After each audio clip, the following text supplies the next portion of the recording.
Well, my father developed Alzheimer's disease in the late 90s, around 1997. And shortly after I realized that he was having memory loss problems, I had to bring in two caregivers to stay with him during the daytime.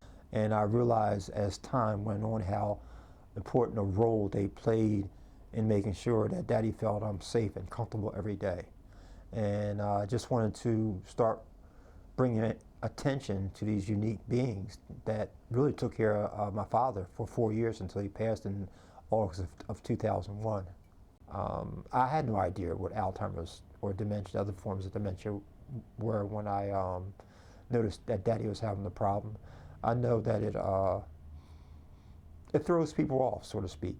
You know, of course, it seems to be something that we don't know anything about until we're touched by it.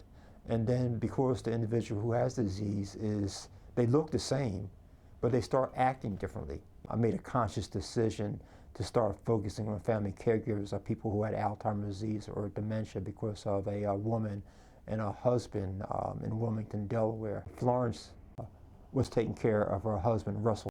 I was really captivated by the love that Florence gave to Russell. He was 56 years old when I met him.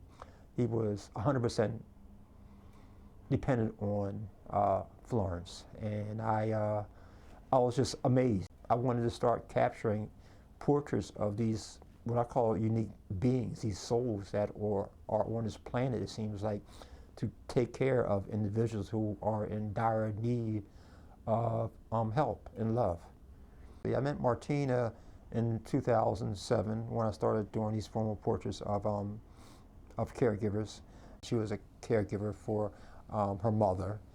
And the way that she described her experience going through this transition with her mother, she used the word, I think, it's like a strange disease. The portrait of Gwendolyn, you can see the sadness and the wear and tear in her eyes, I believe. I think that's one of the things that you can see in a lot of family caregivers, the wear and tear that they experience as they go through this process of taking care of someone with memory loss. Because like I said before, there's no training. They haven't been trained to be a family caregiver. When it starts, there's no understanding of how long it might last, because they have this really, I'll call it, strange tendency to not want to step forward and be recognized for what they're doing.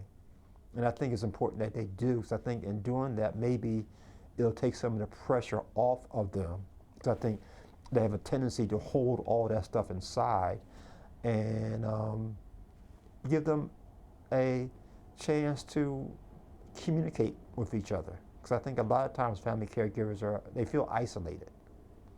These family caregivers, they seem to do it with love. They seem to be